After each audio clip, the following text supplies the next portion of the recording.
तो सात बोध के जो कारण हैं आकांक्षा, योग्यता, आसक्ति आदि, तो उनमें आकांक्षा के विषय में हम विचार कर रहे थे कि आकांक्षा जो प्रथम कारण है उसका क्या स्वरूप है। तो परस्पर जिज्ञासा, विषयत्व, योग्यत्व, ये आकांक्षा इसका निर्वचन हुआ। इसलिए अजिज्ञासु को वाक्यार्थ बोध बोधात, क्योंकि जिज्ञासु को भी वाक्यार्थ बोध होता है, इसलिए जिज्ञासा विषयत्व नहीं कह करके जिज्ञासा योग्यत्व, उसका अवच्छेदक जो है क्रिया कारकत्व आदि कह दिया। कहा एतादृश जो आकांक्षा है, ये एतादृश आकांक्षा में अभिप्राय होने के कारण ही जो मीमांसा में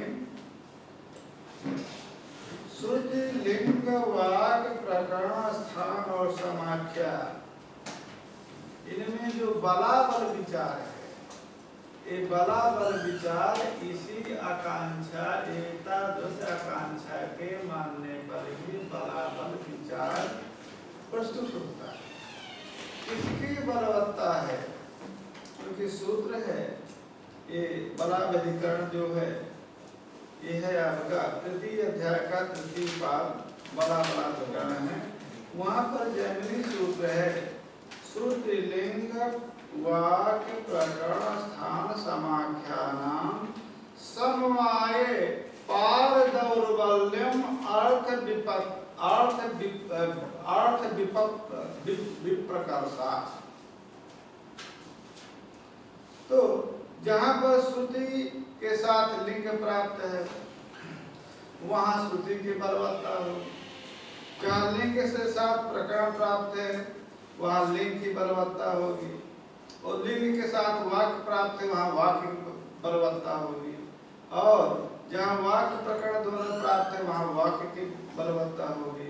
और जहाँ पर प्रकरण स्थान दोनों की प्राप्ति है, वहाँ प्रकरण की बलवत्ता, और स्थान और समाख्या दोनों प्राप्त है तो स्थान की बलवत्ता। क्यों? क्योंकि अर्थ विप्रकर्ष है। तो सबसे प्रथम जो अर्थ है श्रुति का अर्थ, वो श्रुति का अर्थ वाक्य में सन्निकृष्ट है, तद भिन्न विप्रकर्ष है, इसलिए श्रुति की बलवत्ता होगी। इसी प्रकार से लिंग की अपेक्षा वाक्य के अर्थ का विप्रकर्ष है, उसकी बलवत्ता होगी। एतादृश का उदाहरण प्रथम दे, तो कौन है श्रुति किसको कहेंगे? तो टीका में जरूर दिया होगा कि वो परम मीमांसक है, इसलिए क्या कहते हैं, उन्होंने भी टीका में दिया होगा कि श्रुति किसको कहते हैं। श्रुति जो है निरपेक्ष रवा श्रुति, जैसे तो उस श्रुति का विभक्ति बोध होती है श्रुति, अथवा तद्धित बोध होती है श्रुति, बोध होती है श्रुति। जैसे व्रीहीन और हंति, यहाँ पर जो द्वितीया है वो द्वितीया श्रुति है। तो क्रियाफल भागित्व तो कर्मत्व का बोध करती है। व्रीहीन यहाँ पर द्वितीया स्थिति है, निरपेक्ष स्थिति है। व्रीहि अवघात से सत्व का बोध करती है। लिंग क्या है? अर्थ प्रकाशन लिंग। यथा बहिर्देव सदनम दामी, ये मंत्र लवन माने छेदन, छेदन अर्थ प्रकाशन में ये मंत्र का पाठ है। अतः बरही बरही बरही कहते हैं उषा विशेष को, उस जो है 5 प्रकार के हैं, तो बरही जो है जो उषा है उसके छेदन में इसका तात्पर्य होगा। अर्थ प्रकाशन, अर्थ प्रकाशन जो है अर्थवाद है। अर्थवाद वाक्य जो है निंदा स्तुति परक जो वाक्य होता है वो अर्थवाद वाक्य होता है। अर्थवाद वाक्य के द्वारा अर्थ प्रकाशित है इसका। अतः ये इसका जो तात्पर्य जो होगा तो वही लवन में होगा। इसी प्रकार से परस्पर आकांक्षा वसात ही क्वचित एकस्मिन् अर्थे परवसितानि पदानि वाक्य। परस्पर आकांक्षा वसात किसी एक अर्थ में जो परवसित पद है उस पद का नाम वाक्य है। जैसे देवस्य त्वा सवितुः प्रसवे अस्ने बाहुभ्याम ऊष्णः हस्ताभ्याम अग्नये जुष्टम निर्वपामि, ये बोला। अब यहाँ पर हस्ताभ्याम एतद अंत एतद पर्यंत जो याजुष मंत्र है, और अग्नये जुष्टम निर्वपामि ये ब्राह्मण वाक्य है। अब अग्नये जुष्टम निर्वपामि तो हो गया। अब उसके उत्तर में चरुम निर्वपेत ब्रह्म सूर्यम चरुम निर्वपेत ब्रह्म वर्चस काम। अब यहाँ पर मंत्र नहीं दिया। अग्नये तो जुष्टम निर्वपामि वहां पर तो मंत्र दे दिया। अतः प्रकृतिवत प्रकृति कर्तव्य है। तो प्रकृति याग में अग्नये तो जुष्टम निर्वपामि। अब यहाँ पर भी जो विकृति है वहां पर सूर्य जुष्टम निर्वपामि, वहां पर सूर्याय पंचम चतुर्थंत पद का प्रयोग करके अप्रयोग करना। तो ये किसकी बलवत्ता किसके प्रति है इसमें पहला बता रहे हैं। सा वैश्वदेव्या अमिच्छा वाजिभ्यो वाजिना, ये आपका। अब इस वाक्य में जो वैश्वदेव याग में वैश्वदेव से अमिच्छा का अन्वय प्रथम है। इसके उत्तर काल में वाजिन काल है। तो अमिच्छा जो है वो छेना कहते हैं, छेना है, और उसका जो अवशिष्ट जल है उसको वाजिन कहते हैं।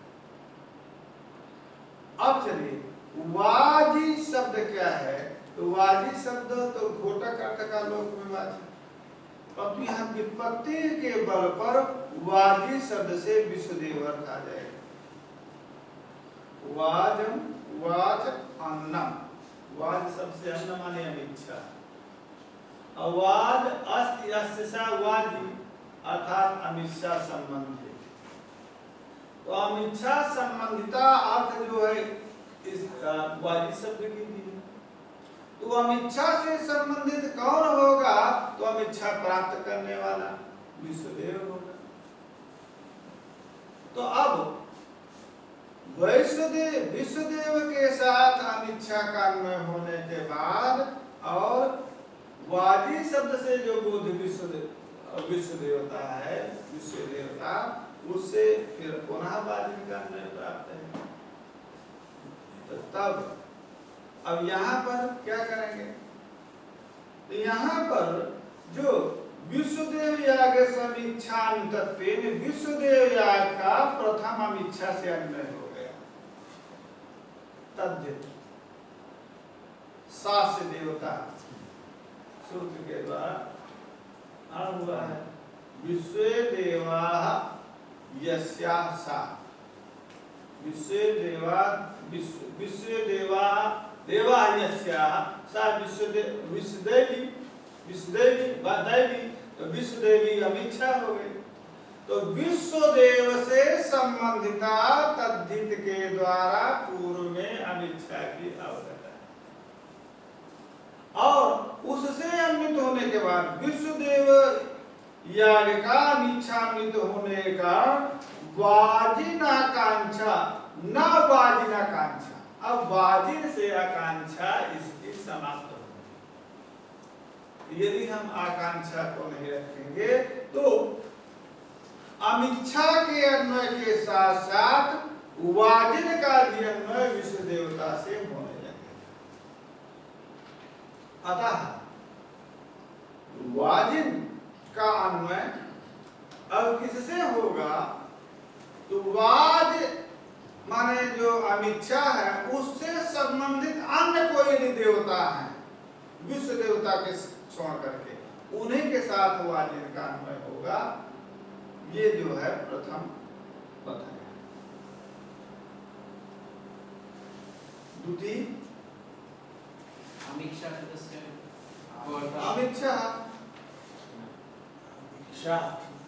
छेना क्या कहते हैं? दूध में ना दूध दूध है उत्तम यदा तक्रम नियते तदा तद उष्णं द्रव्यं विकृतं भवति तदनन्तरं तस् विकृतस्य दुग्धस्य या परिणति छान लेंगे उसको पनीर दूसरी बात है मिच्छा दूसरी बात है पनीर जो है अरे छेना को क्या कहते हैं? छेना बोलते हैं आप बरी जैसा होता है जो ठोस पदार्थ अवशेष रहता है द्रव लिक्विड એટલે हिंदी भाषा વાજીન उसको અને જે छेना વધારે ही ठोस कहा जाता है। फाड़ेला दूधમાં दूधનો ભાગ છે અમિક્ષા અને પાણી જે છૂટું પડે ને એ વાજીન और जो उसका निकला हुआ पानी है वो वाजिन है।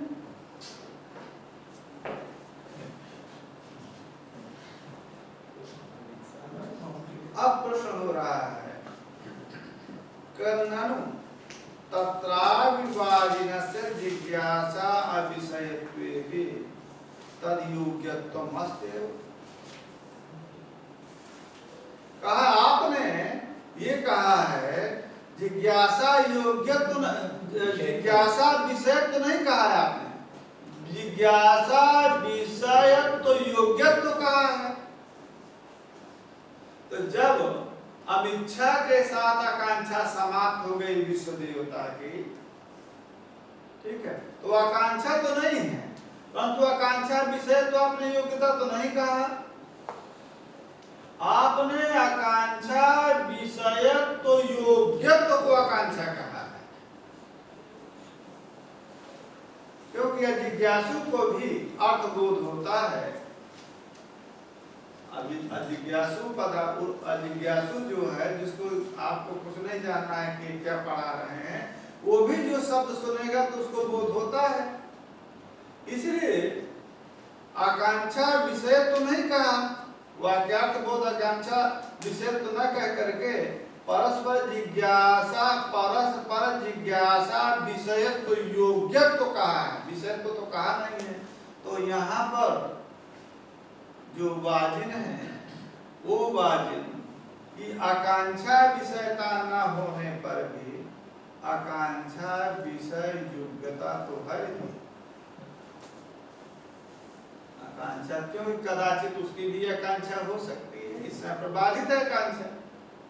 इस समय क्योंकि विश्वदेव का अमिच्छा के साथ अन्वय हो जाने के कारण वाजिन का विश्व देवता से आकांक्षा विषयता नहीं है, परंतु कदाचित जहां पर बाध नहीं होगा वहां तो हो ही सकती है।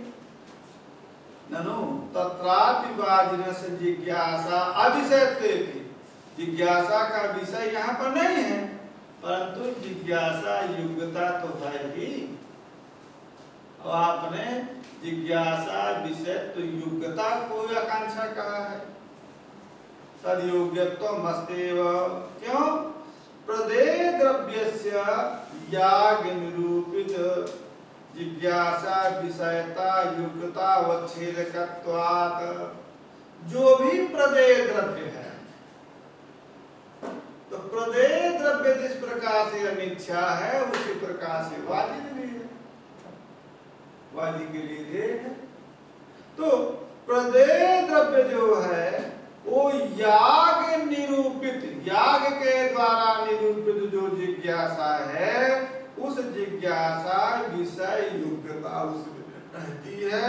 अतः द्रव्यत्व जो होगा वो याग निरूपित जिज्ञासा विषयता योग्यता व छेदक है ही। तो कैसे आप उसकी व्यावृत्ति कर सकेंगे? वो तो इस जिज्ञासा का जो आकांक्षा है, आकांक्षा का लक्षण के द्वारा भी वो अन्वित हो रहा है। ये पूर्व पक्षी का पूर्व पक्ष है। तब लिख रहे हैं कि स्वसमान जाति पदार्थ अन्वय बोध विरह सहकृत प्रदेय द्रव्यत्वस्यैव तदवच्छेदकत्वात् मन याग निरूपित जिज्ञासा विषयता योग्यता अवच्छेदक। ठीक है।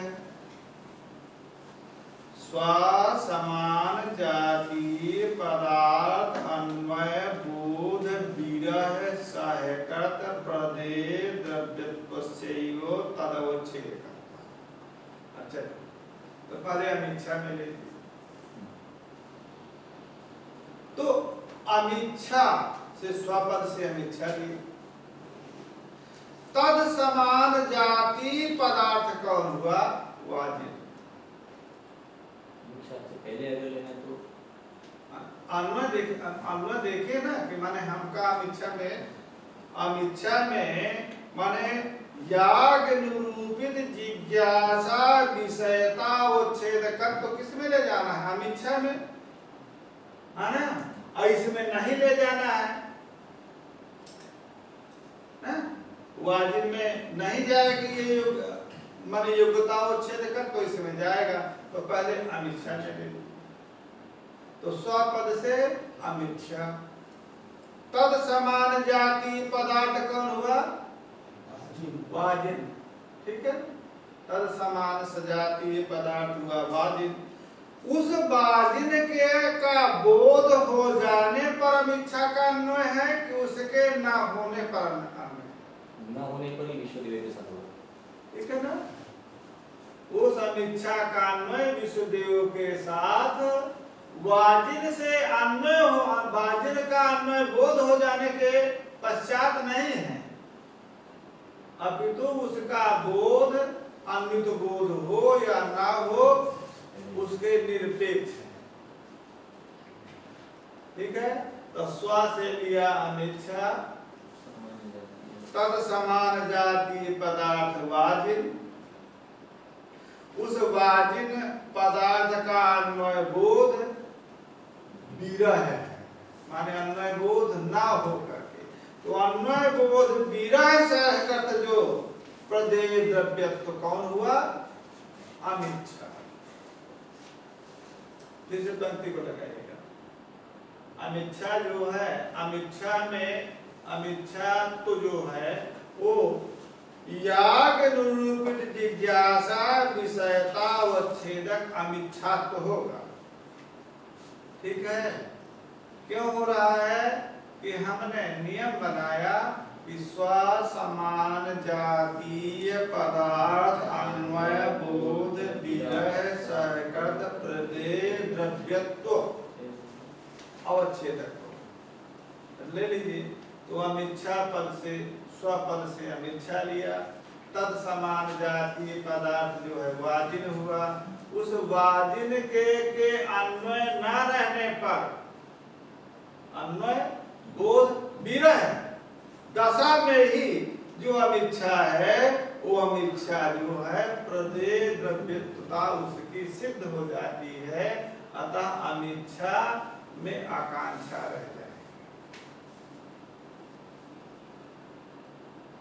ठीक है समझिए। पुनः एक बार समझे। अनिच्छा में अनिच्छा याग निरूपित जिज्ञासा विषयत्व योग्यता व छेदक अनिच्छा तो हो जाएगा और वाजिनत तो नहीं होगा, यही आपको कहना है। क्यों?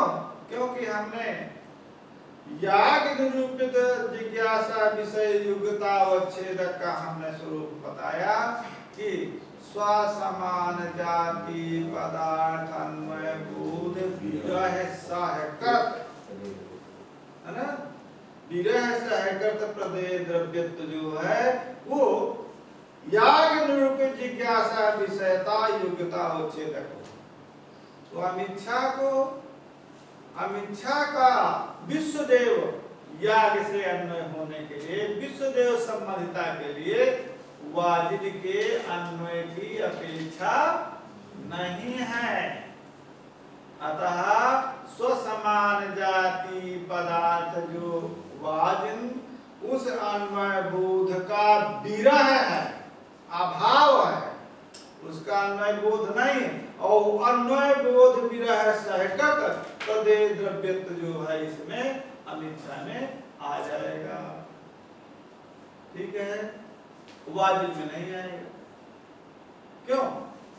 स्वपद से लिया वाजिब, तत्समान जाति अमिच्छा, उस अमिच्छा के अन्वय बोध के उत्तर में ही प्रदेय द्रव्यत्व इसमें प्रदेय द्रव्य जो है वाजिब का अन्वय होता है, इसलिए विरह सहकृत नहीं है। माने अन्वय बोधा भाव नहीं है, अपितु अन्वय सहकृत है। माने वाजिब में स्वसमान जाति पदार्थ अन्वय बोध सहकृत प्रदेय द्रव्यत्व है,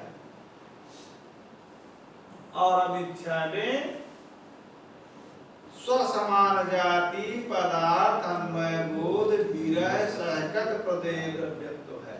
अतः याग निरूपित जिज्ञासा विषय युक्तता का अवच्छेदक अमिच्छा हो जाएगा, अमिच्छा में वृत्ति धर्म हो जाएगा, परंतु वाजिबत्व नहीं होगा।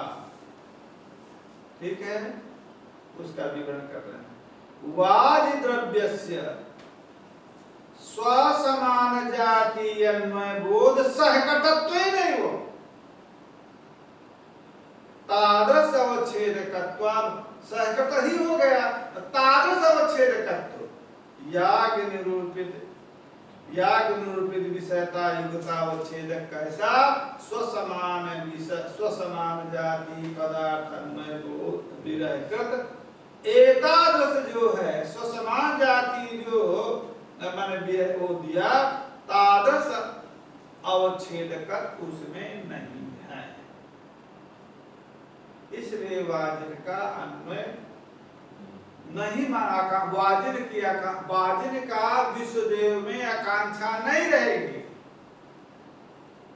अन्वय है परंतु आकांक्षा नहीं रहेगी, क्योंकि इसका अन्वय जो है स्वसमान जाति पदार्थ जो अमिच्छा है उस अन्वय बोध सहकृत इसका अन्वय है, इसलिए ये इसकी आकांक्षा इसमें माने विश्वदेव याग में वाजिब की आकांक्षा नहीं होगी।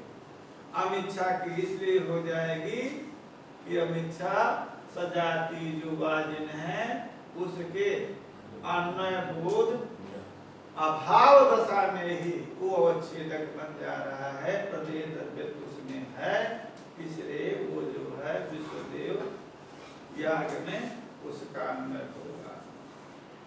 अपिच्छायाम नहीं, क्यों? वाजिन अन्वय से तदा अनुपस्थापना, जिस समय पर अमिच्छा का अन्वय हो रहा है विश्व देवता से, उस समय पर वाजी का अन्वय है ही नहीं, परंतु वाजी का जब अन्वय करेंगे तो अमिच्छा का अन्वय हो गया। इसलिए ये एतादृश आकांक्षा मानने के कारण ही वाजिन जो है वो वाजिन का की आकांक्षा विश्वदेव याग में नहीं हो मानी जाती, अमिच्छा की ही आकांक्षा मानी जाती है। तो काम अमिच्छा अन्वित ही याग होता है, वाजिन अन्वित याग नहीं।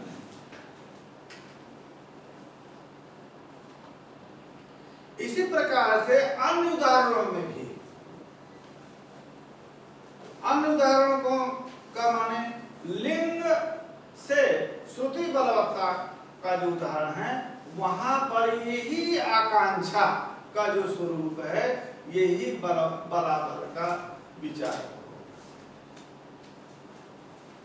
ठीक है, मैं शायद आप लोग के यहाँ दिया होगा लिंग का उदाहरण। माने दुर्लभ प्रयोजका आकांक्षा विरहा एव, जैसे दिया है ऐन्द्रा गार्हपत्यम उपतिष्ठते। ठीक है, अब यहाँ पर ये उदाहरणांतर में तत्र ही ऐन्द्रियाः गार्हपत्यम उपतिष्ठते श्रुत्या मंत्रस्य कदाचन। अब ये श्रुति जो मंत्र है, अब यहाँ पर है क्या, ऐन्द्रा गार्हपत्यम उपतिष्ठते। अब वहां पर लिंग अर्थ प्रकाशक वाक्य जो है, अर्थवाद जो लिंग कहते हैं, अर्थ प्रकाशन लिंग। अब यहाँ पर देखिए, वहां पर वाक्य है कदाचन अस्तरीरसी नेन्द्र संचरसी दायुषे, जरूर टीकाकार ने को दिया होगा। अब यहाँ पर यह अभिचा है, ऐन्द्रिय ऋचा गार्हपत्य का उपस्थापन करे, ऐन्द्रिया व गार्हपत्य उपतिष्ठते। हाँ। ये 196 पेज पर दिया है। अच्छा, वो अब यहाँ पर इतने ऋचा इंद्रा उपस्थेया उत गार्हपत्य, ये संशय, ठीक है ना।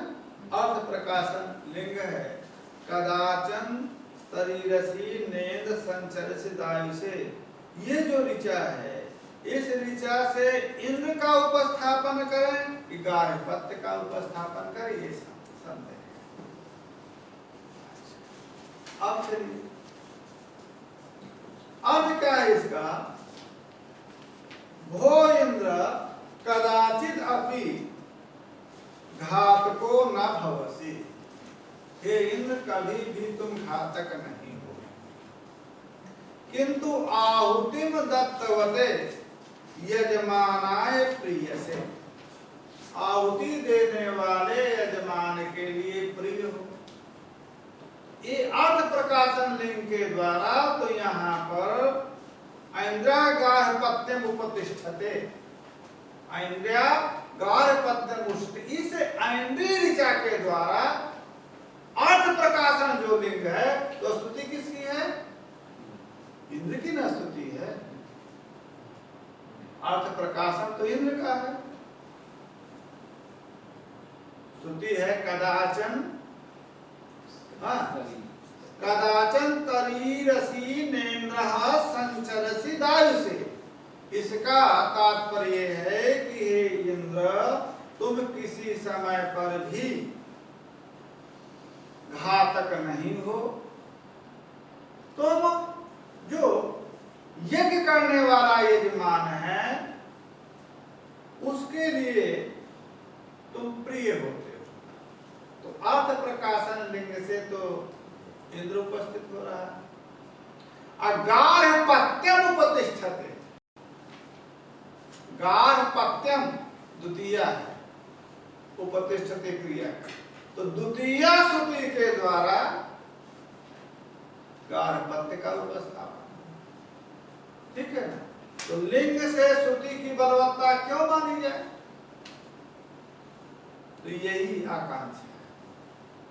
ये जो आपकी आकांक्षा है, आकांक्षा बलात् यहाँ पर भी गार्हपत्य उपास्य में क्यों, पूर्व नियोग आकांक्षा अनुदयात् तद वियोजकम लिंगम न प्राप्नोति।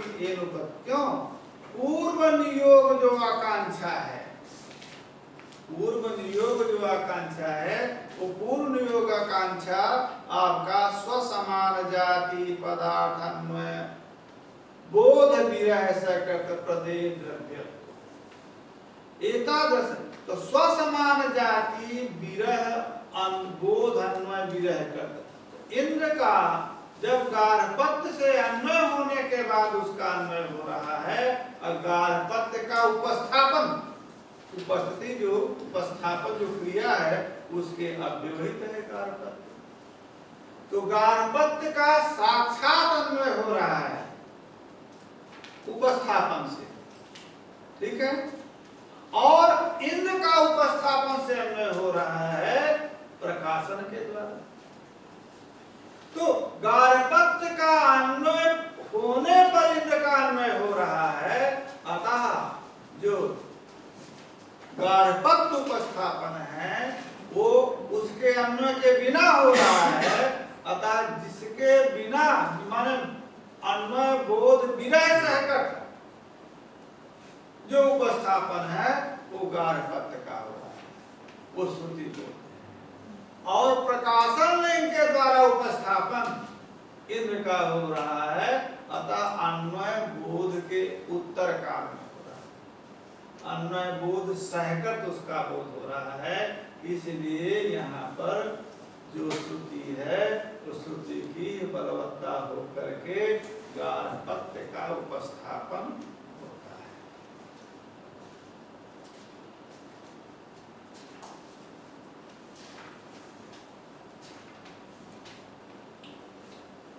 आकांक्षा हो गया स्वामी, अब कुछ जानना हो उसमें तो क्या। अब हम आते हैं योग्यता। योग्यता भी शब्द बोध के लिए एक कारण है। योग्यता न रहने पर भी शब्द बोध नहीं होता। योग्यता क्या है? तात्पर्य विषय संसर्ग अबाधा, ठीक है। योग्यता है तात्पर्य विषयीभूत जो संसर्ग है उस संसर्ग का बाध ना होना, ठीक है। चलिए, जलेन सिंचति, पहला वो लेना चाहिए, तो क्या कहते हैं, दूसरा वाक्य दिया है तो पहले उस वाक्य को देना चाहिए ग्रंथकार को, जहाँ पर समन्वय हो रहा है। जहाँ पर समन्वय नहीं होता है उसको तो बात नहीं चलती। तो पहला है जलेन सिंचति, यहाँ पर योग्यता है। तो तात्पर्य विषयी संसर्ग, जलेन का जो कारण है, जलेन में जो कारण बोधक प्रक्रिया है, उस कारण बोधक प्रक्रिया का सिंचन क्रिया के साथ जो साध्य साधन भाव है, वो साध्य साधन भाव रूप तात्पर्य विषय का बाध नहीं है। जलेन सिंचते, तो सेचनम नाम आदिकरणम, तो जलेन तो संभवति, अतः जल कर्णकम सेचनम यो ही अर्थः तस्य तत्रैव वाक्य से तात्पर्य। जल सेचन जल कर्णकम सेचनम अयमेव अर्थः वाक्यस्य तात्पर्य विषयीभूतः यो ही संसर्गः साध साधन भाव रूपः संसर्गः सा संसर्गः बाधितो नास्ति, ठीक है। अतः वहां पर योग्यता रह गई, अवाकांक्षा विद्यमान है, तो वहां पर साधु बोध, यही बंधिना सिंचत में नहीं, क्योंकि सेचनम आदिकरणम तच्चना बंधिना संभवति, तो बंधीकरणकम सेचनम यो ही बंधिना सिंचति इत्यस्य वाक्यस्य अर्थः तस्य वाक्यस्य तात्पर्य विषयीभूतो संसर्गः बाधितः, संसर्ग अबाधा नास्ति बाधा अस्ति, अतः बंधिना सिंचति इत्यादौ ताद संसर्ग बाधात् न अतिव्याप्तिकस्य योग्यता लक्षण, ठीक है। इसमें कुछ लोग स्वामी जी कहते हैं कि बंधना सिंचति यहाँ पर बोध हो जाता है, अप्रमात्मक बोध हो जाता है। यदि बोधय नहीं होता, देखिए तो बात है, यदि बोधय नहीं होता तो उत्तरवादी कहता है कथम बंधना सेचनम प्रवेशी, बंधी से कैसे कह रहे हो, अर्थात शब्द श्रवणोत्तर काल में बोध तो होता है, परंतु संसर्गवाद होने के कारण वो यथार्थ बोध नहीं है। कोई कहा कि आगे आग में कपड़ा धो रहे हो, आग में कपड़ा धोना कैसे करे, आग में तो कपड़ा नहीं तो जो निषेध कर रहा है, किसी ने कहा कि ये तो आगे में कपड़ा भी धो देता है, तो आग में कपड़ा धो देता है, ये कैसे आप कह रहे हैं? तो इसके माने बोध हुआ ना उसको, बन्ही से ही सेचन कर रहा है, तो बन्ही से सेचन है, बन्ही से सेचन कैसे करेगा जी? तो बन्ही से सेचन नहीं होगा तो निषेध तभी होगा ना कि बन्हिना सिंचति से जब बोध होगा तभी ना उसका निषेध करेंगे। अर्थात बोध हो जाता है, यथार्थ बोध नहीं होता है, क्योंकि बाधित एक कथन है एक आचार्य का, यहाँ पर बात नहीं है। परंतु कुछ लोग कहते हैं बोध नहीं होता है, बन्हिना सिंचति से किसी भी प्रकार का बोध नहीं होता है, क्योंकि योग्यता भावा। कुछ लोग कहते हैं कि बन्हिना सिंचति से भी बोध होता है ना, उत्तर काल में बाधित होने का यथार्थ बोध नहीं होता है, ब्रह्मात्मक बोध होता है। इसी प्रकार से ताप पर विषय संसर्गा बाधा युक्तता जब हमने दिया, तब प्रजापति आत्मनो बपाम उदक्षिदत। अब बताइए, प्रजापति ने अपनी बपा का उच्छेद कर दिया, अब यहाँ पर कैसे आएगा? तो वहां पर अब बात है तो ताप, तब ये तो संभव नहीं, प्रजापति ने स्वयं अपनी बपा का उच्छेदन कैसे कर दिया? तो ताप पर विषय, तो ताप पर विषय, यहाँ पर ताप पर विषय बपा पूर्वम चर्मिति भवति तदंतर भूतम बपा चर्बी थी हिंदी भाषा में, चर्बी मांस भिन्नम और बपा च भिन्ना, तो इत्यादि तापर विषय भूत जो है पशु बपा है का प्राशस्त बोध करना। ये जो वाक्य है ये जो श्रुति है ये अर्थवाद श्रुति है, अर्थात जो पशु या बपा है वो पशु बपा में प्राशस्त बोध कराने के लिए, कि पशु की जो बपा है जिसका हवन हो रहा है वो इतनी पवित्र है कि आप समझिए कि वो प्रजापति की ही बपा जिस प्रकार से पवित्र है उसी प्रकार से पवित्र है।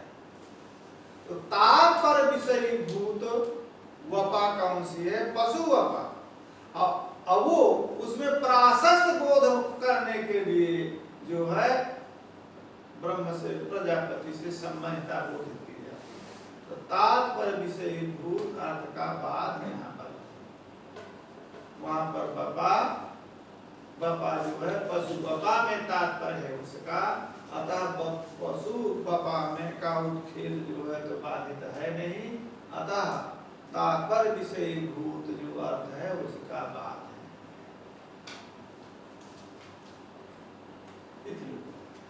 तत्त्वस्यादि वाक्येष्वपि वाक्य भेद बाधेति वाच्य भेद बाधेति लक्ष्य स्वरूप भेदे बाधा योगात योग्यता। कहा तात्पर्य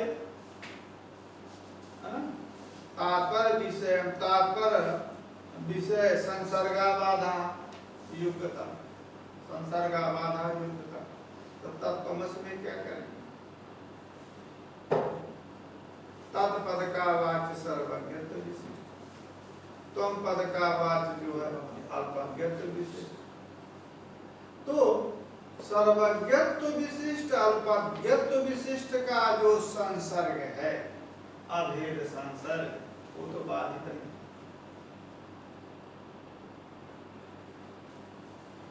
ठीक है, तो वहां योग्यता नहीं रहेगी, तो तत्त्वमसि का सार्थ बोध नहीं हो।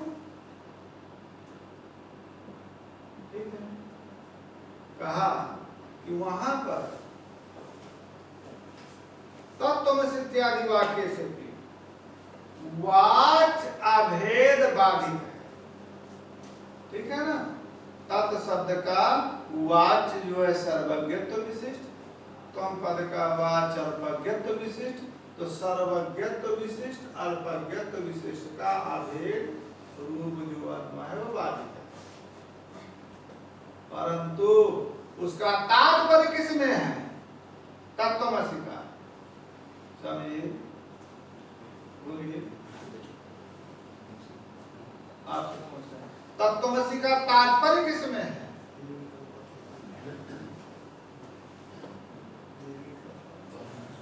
तत्त्वमसि का तात्पर्य किसमें है? शुद्ध चैतन्य में, ठीक है ना। तो शुद्ध चैतन्य रूप जो तात्पर्य है उसका जो संसर्ग है तत् और त्वम का, वो संसर्ग तो बाधित तो नहीं। तत्पद से क्या भी लक्ष्यार्थ शुद्ध चैतन्य है और त्वम पद का भी लक्ष्यार्थ शुद्ध चैतन्य है।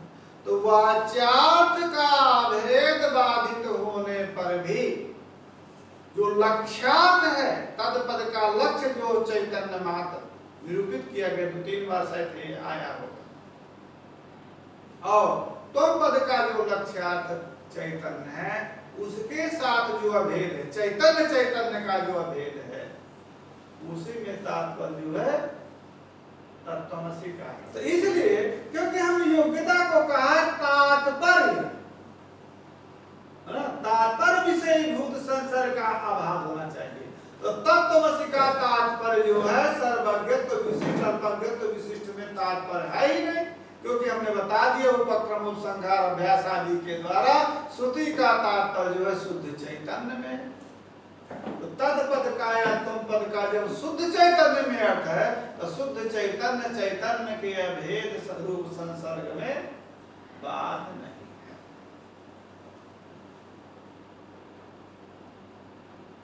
लक्ष्य रूप अभेदे बाधा भावात योग्यता, ठीक है। चले ठीक, गुरुजी एक प्रश्न था, जैसे कि न्याय दर्शन में अर्थावाद योग्यता लिखा है, हाँ।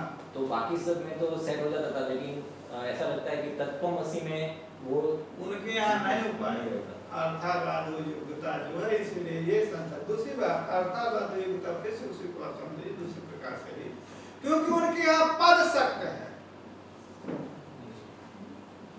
दूसरा भी समझ के चाहिए, उनके यहाँ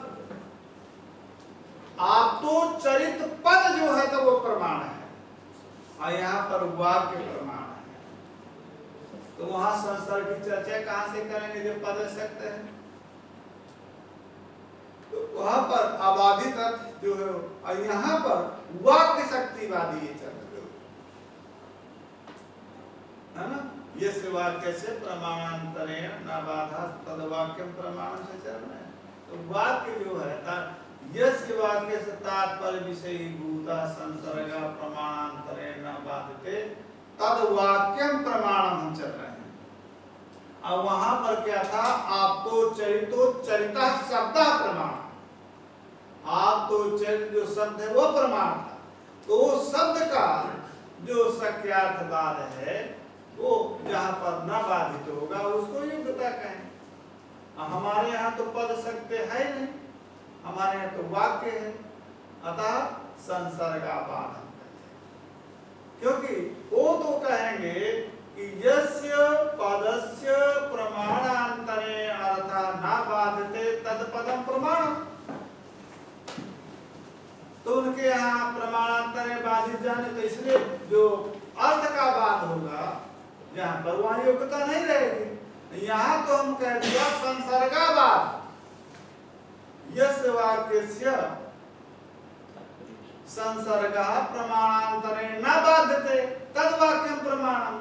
तो बाध्यता बाधितत्व व्यवहार यहाँ संसर्ग में है, और वहां बाध्यता बाधितत्व व्यवहार जो है तो अर्थ में है, इसलिए उनकी रास्ता दूसरा होगा, हमारा रास्ता दूसरा होगा। तो इसी प्रकार से वहां पर भी समझना चाहिए कि जो उनका सिद्धांत है नैयायिकों का। उनके यहाँ जो पद है वो पद प्रमाण है, तथा पद का जो अर्थ है वो अबाधित होगा या बाधित होगा, उसी में योग्यता का विचार। तो फिर गुरु जी वो कर्मकांड में मानते हैं, क्योंकि ये- श्रुति वाक्य के निर्णय में तो सब गड़बड़ी हो जाएगी। कैसे? जैसे हमने यहाँ पर श्रुति प्रमाण जैसे समझा, हाँ तो वो लोग तो सप्तम पदम बोलते हैं, हाँ तो यहाँ पर प्रजापति आत्मनो वपाम उदकित या फिर आगे जो श्रुति गया, हाँ तो यहाँ पे कोई प्रश्न नहीं होता, क्योंकि वाक्य का तात्पर्य समझते हैं और नहीं करते। हाँ। तो नैयायिक कैसे करेंगे फिर ये? देखिए बात ये है, हम आपका प्रश्न के नैया, ये बात नहीं है हमको कौन सा शब्द प्रमाण है, वाक्य प्रमाण है कि शब्द प्रमाण है, ठीक है ना। तो हम पहले ही बताए थे कि वो जो है अन्यथा विधानवादी है। तो पद स्वयं अपने अर्थ में सक्त होकर के, अभिहित होकर के, अभितान्वय बाद के स्वयं पद जो है अपने अर्थ में अभिहित होकर के पदार्थन से अन्वित होता है, तो शब्द होता है, ठीक है। तो पद अपने अर्थ में माने अपने अर्थ का बोध स्वयं करा करके वो अन्य वाक्य घटक पद की पदार्थ की आकांक्षा नहीं रखता है। इसके बाद जब वाक्य बोध करना होगा तो पदार्थान से अन्वित होगा। तो पहले जो प्रजापति पद है ना, या बापा पद है, ये अपने अपने अर्थ में पहले संगत हो करके फिर वाक्य में अन्वित होंगे। तो अर्थबोध में कोई बात नहीं, अर्थबोध उनके यहाँ भी होगा। और जो वाक्य में जो अन्यथा विधानवादी हैं, तो सकल पदों का परस्पर अन्वय हो जाने के बाद बोल में कोई बात नहीं। एक हम सोचे का दूसरी बात कहना चाहते हो, ये तो उत्तर मीमांसा की चर्चा है, यहाँ पर पूर्व मीमांसा की चर्चा कहाँ से आ गई? वो भी कुछ मेरे मन में तो था वही, हाँ क्योंकि यहाँ पे चर्चा क्यों कर रहे थे। हाँ मैं बोला अभी ब्रेक होगा, रिसेस में पूछ लेंगे आप बोला। नहीं, उसको पूछते चलिए, हम बता देते हैं। अब बात आ गई कि ये तो भैया एक उत्तर मीमांसा है, और यहाँ पर जो पूर्व मीमांसा है याज्ञ के साध बोध की, उसकी चर्चा कहाँ से आ गई? कहाँ यहाँ पर साध बोध की चर्चा है, यहाँ पर उत्तर मीमांसा और पूर्व मीमांसा की चर्चा नहीं, मीमांसा दोनों है, ठीक है ना। तो ये उत्तर मीमांसा में क्या तत्व है? तो उत्तर मीमांसा में न कोई साध बोध की आवश्यकता है, न किसी ज्ञान की। उत्तर मीमांसा तो आप तत्व बोध का है। तो वो बोध किस काल में होता है कि जिस समय पर द्वैत बुद्धि का नाश हो जाता है, इसलिए व्यवहार्य भाट नया है। जो भी हम मीमांसा यहाँ पर कर रहे हैं, ये भाट्य का जो कुमारिल भट्ट का, अर्थात ये जो साधबोध प्रक्रिया पढ़ रहे हैं, ये साधबोध प्रक्रिया कुमारिल भट्ट की है, उसको हम भी अभिमत हैं, हमारे यहाँ कोई विरोध नहीं। वाक्य है व्यवहारे भाट नया, ये सब व्यवहार है। आत्मा के अतिरिक्त सकल व्यवहार है, सकल मिथ्याभूत है। ज्ञाता ज्ञान ज्ञेय प्रमाण प्रमेय सब मिथ्याभूत है, क्योंकि ब्रह्म से भिन्न है, ठीक है ना। तो मिथ्याभूत माने अतात्विक पदार्थ से तात्विक का निश्चय करना है। तात्विक आत्म तत्व है और अतात्विक ब्रह्म तत्व है। लिखा किसी ने, उपाया शिक्षमाणा, लिखे तो वहां की पंक्ति है व्याकरण में, पौर मनोरमा की पंक्ति है। उपाया शिक्षमाणा बालानाम उपलालना, उपाया शिक्षमाणा बालानाम उपलालना, असत्य वर्तमान स्थित्वा, असत्य वर्तमन स्थित्वा ततः सत्यम समीहते।